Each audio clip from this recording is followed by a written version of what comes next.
He's got a motorcycle for sale here. Now, Charlie, I know it's sometimes an emotional experience selling a motorcycle, especially one like this that you've had for a long time and such a special bike. But if you would you give us a little bit of the history of the model, a little bit of a model history on this bike, and tell us a little bit about the features associated with this motorcycle? Yeah, we can do that. This is a 2016 Triumph Thruxton R, named after the Thruxtons back in the old days. I'm a Harley and Triumph fan, and this bike is just an absolute blast to ride. I feel like Triumph did an absolutely phenomenal job with the fit and finish and selection of components, which we're going to talk about a little bit. I happen to love red motorcycles, so this is my favorite color that they've ever put on the Thruxtons. This is called Diablo Red. And we could start at the front of the bike. Let's talk about some of the components. You got Showa big piston upside down forks. You got Brembo brakes down there. Of course, they're anti-lock brakes. This thing will stop on a dime, literally. You got a classic style headlamp and mounting up front. Twin gauges, just like a very traditional look.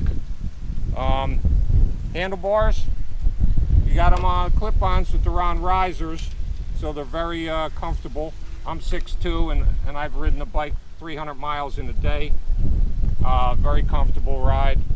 You got the Monza cap, flips up like back in the old days. They took a lot of those classic elements and put into this bike.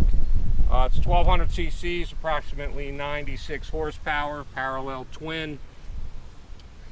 They took the old, they designed the fuel injection to look like the old Amel carburetors and put the Triumph logo in 1902 on there when the company started, which was a really cool design feature.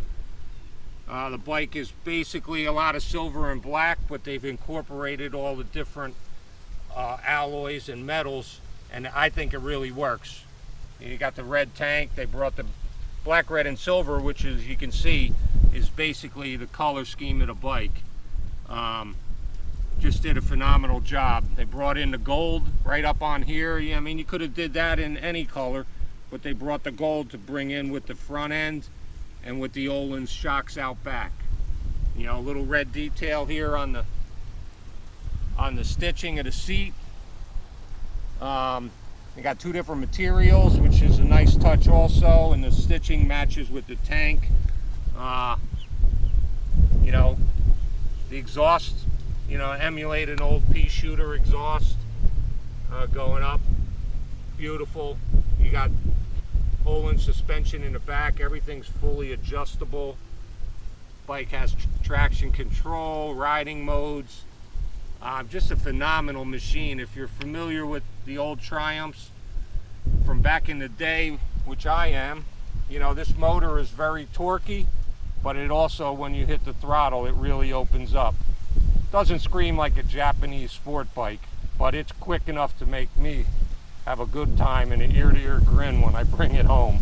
So what else can we talk about here? It's water cooled, but Triumph did a phenomenal job of making the radiator discreet. The one water outlet, you got to actually look up under the tank to see. So they really hit all the plumbing really well. They put fins on the engine, even though they're not necessary, but they made it look like the air-cooled motors, even though it's water-cooled. It's just little details. It's just really love the bike. They just did a great job the way they did everything. You can see the back side of the bike, see if there's any other details. Just like the old shape of the old hubs back in the 1970s, they replicated that shape of that hub, which is a nice design feature also. They basically replicated the shape, same shape of the Bonnevilles. And they could have done a million different things with the bike, but They really incorporated their traditional design elements with the modern technology. This shape of this tank is very reminiscent of the old handmade alloy tanks that they put on Norton Manx and Triumphs back in the day, the Tritons and the other bikes that guys put together in England to race around. So just a beautiful machine. I love it. Like I had 2 Triumphs and a Harley, so I'm gonna let this one go, but I'm gonna miss it. Well, it looks like it's very well maintained. It's in beautiful shape. I mean, it's essentially a new bike. I mean, it's got 4,008 miles or 4,010 miles, something like that. And you know, the new ones, you know, out the door you're talking $18,000, and this is less than half that. What year is it? This is a 16, the first year of the water-cooled Thruxtons. So just a phenomenal machine, and basically, as you can see, I mean, it's a solid 9.5 out of 10. It's basically a new bike, and I try to take care of my stuff. So well, you certainly have taken care of this. yeah, it's beautiful. Well, Charlie, thanks a lot. And when you pull up to a bike night, there ain't nobody else going to be riding one, so you're going to be drawing a crowd, so get used to it. Thanks, Charlie. All right, thank you, Tom. Appreciate it.